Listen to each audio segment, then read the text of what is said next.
வேதாந்த ரகசியமும் வெளியாகும் முன்னுள்ளே வேத சூட்குமத்தை விரைவாக பற்றிடலாம். சுப்பிரமணிய குரு ஜோதியாயுள் தோன்றிடுவான் அருட்பெருஞ்சோதியான ஆறுமுக சுவாமியுமே.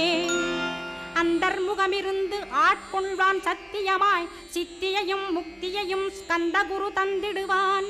நின்னையே நான் வேண்டி நித்தமும் ஏத்துகிறேன் மெய்யறிவாக கந்தா வந்திடுவாய் இவனுளே நீ. வந்திடுவாய் மறுவிடுவாய் பகுத்தறிவாகவே நீ பகுத்தறிவோடிவனை பார்த்திடச் செய்திடப்பா. பகுத்தறிவான கந்தன் பரங்குன்றில் இருக்கின்றான் பழனியில் நீயும் பழஞ்சோதியானாய் நீ. பிரமனுக்கருளியவா பிரணவப் பொருளோனே பிறவா வரமருளி பிரம்மமயமாக்கிடுவாய். திருச்செந்தூரில் நீ சக்திவேல் தாங்கிவிட்டாய் பழமுதிர் சோலையில் பரஞ்சோதிமயமானாய். சுவாமிமலை